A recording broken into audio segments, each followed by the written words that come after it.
Welcome to the Real Crime Diary, where we uncover the truth behind some of the most gripping criminal cases. I'm your host, Sean Dupree, and today we're diving into a case that shook an entire community to its core and left the nation holding its breath for over 5 years. What would you do if your child went for a walk on a sunny afternoon and never came home? On February 13, 2017, in the small town of Delphi, Indiana, 2 young girls embarked on what should have been a peaceful hike. Instead, their disappearance launched one of the most intensive manhunts in Indiana's history. The most chilling part? The killer was hiding in plain sight, walking among the very people searching for answers. Today, we'll unravel the haunting story of Abby Williams and Libby German, 2 best friends whose lives were tragically cut short, and the 6-year journey to bring their killer to justice. For exclusive photos and evidence from this case, visit therealcrimediary.com. Abby Williams and Libby German were more than just best friends. They were inseparable. At ages 13 and 14, these 8th graders shared the kind of friendship that made everyone around them smile. Both attended Delphi Community Middle School, where they were known for their bright personalities and involvement in sports. Abby was the quiet, artistic one, while Libby was outgoing and loved playing softball. On that fateful Monday in February, the girls were excited about having the day off from school. It was unusually warm for an Indiana winter, reaching nearly 50 degrees. They planned to spend their afternoon doing what teenagers love, taking photos, hanging out, and enjoying their freedom. The Monon High Bridge Trail was a popular spot for locals, a peaceful hiking area featuring a historic railroad bridge that stretched across Deer Creek. Libby's older sister dropped them off at the trail around 1:30 p.m. The girls were supposed to meet Libby's father for a ride home a few hours later. But when he arrived at the pickup spot, they weren't there. At first, no one panicked. Teenagers often lose track of time. Calls to their phones went straight to voicemail. As minutes turned to hours, worry began to set in. The tight-knit community of Delphi, home to just 3,000 people, quickly mobilized. That evening, family members, friends, and local law enforcement began searching the trails and surrounding areas. Nobody could have imagined that this small town, where everyone knew everyone, would become the center of one of Indiana's most notorious criminal investigations. The morning of February 14, 2017, brought the news that would shatter the Delphi community forever. Search teams discovered 2 bodies in a wooded area near Deer Creek, about half a mile from the Monon High Bridge.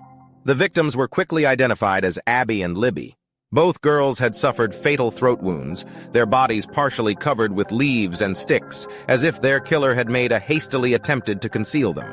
But Libby German had left behind something crucial, evidence that would become central to the investigation. In what investigators would later call an incredibly brave and clear-headed act, she had managed to capture both video and audio of their suspected killer on her phone. The grainy video showed a man walking along the bridge, hands in pockets, approaching the girls. Even more chilling was the audio recording, 3 words that would haunt investigators and the public for years to come. Guys, down the hill. Law enforcement quickly released the evidence to the public, hoping someone would recognize the man's distinctive gait or voice. The response was overwhelming. Within days, thousands of tips flooded in from across the country. The community plastered the suspect's image everywhere, on storefront windows, telephone poles, and billboards. News crews descended upon the small town, and social media buzzed with theories and discussions. Despite the wealth of digital evidence, something rarely available in murder cases, the investigation seemed to hit wall after wall. The video was too grainy for facial recognition, and audio experts struggled to clean up the recording enough to match it definitively to anyone. As weeks turned into months, the community's initial hope for quick justice began to fade, though their determination never wavered. For more than 5 years, the person responsible for this heinous crime walked freely among the citizens of Delphi. In fact, he served them their prescriptions at the local CVS pharmacy. Richard Allen lived a seemingly ordinary life, continuing his work as a pharmacy technician, all while the wanted posters bearing the grainy image of the bridge guy hung in the very store where he worked. The breakthrough in the case came from an unexpected source. In September 2022, a clerk who was digitizing old case tips made a startling discovery. Just days after the murders, Richard Allen had actually told police he had been on the trail during the critical time frame when Abby and Libby were killed. Somehow, this crucial piece of information had slipped through the cracks of the massive investigation. This oversight led investigators to take a closer look at Allen. When they searched his home, they made a discovery that would become a pivotal piece of evidence: an unspent .40 caliber bullet. This wasn't just any bullet. Forensic analysis would later match it to a pistol recovered from Allen's home, and most significantly, it was identical to a round found between the bodies of Abby and Libby back in 2017. On October 26, 2022, the seemingly ordinary life Richard Allen had maintained for over 5 years came to an abrupt end. The man who had remained hidden in plain sight, who had continued to serve the very community he had terrorized, was finally in custody. Perhaps most chilling was the realization that while the town had been looking over their shoulders for a monster, he had been right there all along, behind the counter of their local pharmacy, handling their medications and exchanging pleasant small talk. For more details about this breakthrough, and to see the actual evidence that led to Allen's arrest, visit therealcrimediary.com. As the trial unfolded, the prosecution presented a haunting collection of evidence against Richard Allen. Most compelling were his numerous confessions, more than 60 in total, made to various people while in custody. In one particularly chilling recorded phone call played for the jury, Allen can be heard telling his wife the words that would send shockwaves through the courtroom. "I did it. I killed Abby and Libby." The prison's lead psychologist, Monica Walla, testified that Allen had revealed disturbing details about his original intentions that day on the bridge. He admitted to initially planning a sexual assault, but claimed he fled when he spotted a nearby van. He described cutting the girls' throats and covering their bodies with sticks, details that matched the crime scene perfectly. Yet the defense painted a vastly different picture, arguing these confessions were the product of a man whose mental state had completely unraveled. After months in solitary confinement, Allen had exhibited extreme behaviors: eating his own feces, banging his head against walls, and attempting suicide twice.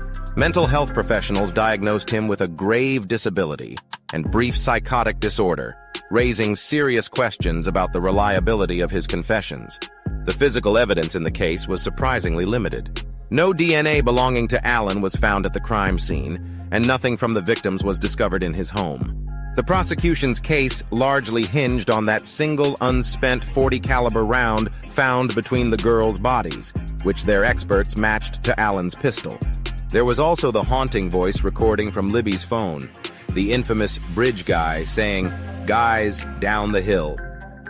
After listening to hundreds of Allen's prison phone calls, investigators testified they believed the voice matched Allen's. These pieces of evidence, while circumstantial, began to form a devastating picture when viewed together. Still, questions lingered. How could a man commit such a terrible crime and then live normally in the same small town for more than 5 years? Were his confessions genuine revelations of guilt, or the ramblings of a broken mind?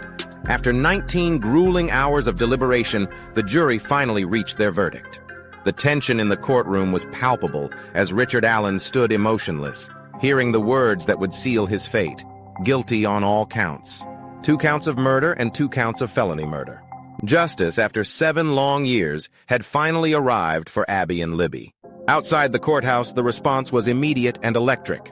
The crowd erupted in cheers and applause, their collective relief palpable in the air. But amidst the celebration, the raw emotion of the moment was perhaps best captured in the tears of Libby's grandmother, Becky Patty, as she embraced family members, years of anguish and uncertainty finally finding some resolution. The verdict marks the beginning of the final chapter in this tragic story. Allen now faces up to 130 years in prison when he's sentenced on December 20th. His wife Kathy's defiant words as she left the courtroom, "This isn't over at all," suggest the legal battles may continue. But for now, the families of Abby and Libby have what they've sought for so long: accountability. Special Judge Francis Gull's words before the verdict ring particularly true, that regardless of the outcome, some people wouldn't be happy. Indeed, even as most celebrated outside the courthouse, some still held signs supporting Allen, a stark reminder of how deeply this case has divided the small community of Delphi. But for 2 families who have waited 7 years for answers, the jury's decision represents something profound, a chance to finally begin healing. The Delphi murders case stands as a testament to the power of persistence in the pursuit of justice. While technology played a crucial role, from Libby's haunting recording to the digitization of old tips that eventually led to Alan's arrest, it was the unwavering determination of investigators, the community, and most importantly, the victims' families that finally brought this case to closure. For true crime investigators, this case rewrites the rulebook on cold cases. It reminds us that sometimes the answers we seek are hiding in plain sight, and that no detail is too small to reconsider. For those who walk the trail today, the High Bridge stands as both a memorial and a reminder that justice, though sometimes delayed, can still be served. Before we wrap up today's episode, I want to invite you to visit therealcrimediary.com, where you'll find detailed timelines, evidence photographs, and exclusive insights into the investigation that weren't covered in today's episode. You'll also find links to support organizations working to protect young people like Abby and Libby. Join us next time as we delve into another compelling case, the mysterious disappearance of Brandon Lawson, whose final cryptic 911 call continues to baffle investigators to this day. His story, like so many we cover, reminds us that behind every case file are real families still searching for answers.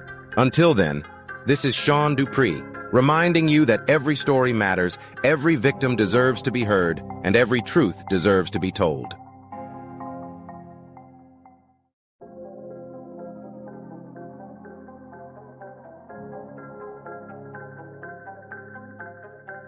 Hey listeners, welcome back to The Real Crime Diary. I'm your host, Sean Dupree. If you tuned in last time, we had a deep dive into the disturbing history of power abuse across different eras, looking at the connection between dominance, control, and how it plays out even today. We touched on scandals from the past and compared them with some modern-day examples, showing how these patterns of abuse, unfortunately, persist. One of the most insightful tools we've explored to understand this is my book, Power, Pleasure, and Pain, a study of abuse through time. It's not just a historical account, but an interdisciplinary approach to understanding why this keeps happening. We draw from history, philosophy, and modern case studies to explain how figures like Dominique Pellico, Harvey Weinstein, and others have exploited their positions of power for their own gain, often protected by the very systems meant to stop them. Recap of last interaction. In our last live stream, we discussed how libertinism, philosophically introduced by figures like Marquis de Sade, has shaped the way power and pleasure have been entangled throughout history. This concept ties directly into how figures like Weinstein operated, as we saw parallels between de Sade's fictional characters and the way powerful men manipulated their victims in real life. You guys had some amazing comments, asking how societal structures have allowed these behaviors to go unchecked for so long. It's a crucial question, and one that the book addresses deeply. Why this book is valuable. Now, what's powerful about Power, Pleasure, and Pain is its ability to break down these historical patterns and link them to the present. You're not just reading about ancient Rome or Enlightenment philosophy, you're seeing how these ideologies are alive today. The book uncovers how sexual violence and control have been systematically woven into the fabric of societies from ancient times right up to the modern era. It's about understanding not just the individual predators, but the systems that protect them, whether it's in royal courts, religious institutions, or today's corporate and entertainment worlds. Through these historical lenses, we also explore movements like #MeToo that are beginning to dismantle these structures. The fight for justice is far from over, but as the book demonstrates, we are in the midst of a cultural shift where legal reforms are finally addressing these long-standing issues. It's more than a history lesson. It's a guide to understanding and supporting change today. What's next? If you want to dive deeper, I suggest picking up Power, Pleasure, and Pain, a study of abuse through time. It's available now, and trust me, it will change the way you think about power, pleasure, and control. We've even got some exclusive content coming up on the channel where we'll be exploring the book's case studies in even more detail, so stay tuned for that. And if you haven't yet, make sure you subscribe to The Real Crime Diary so you don't miss any updates. Let's keep this conversation going, because understanding the past is key to changing the future.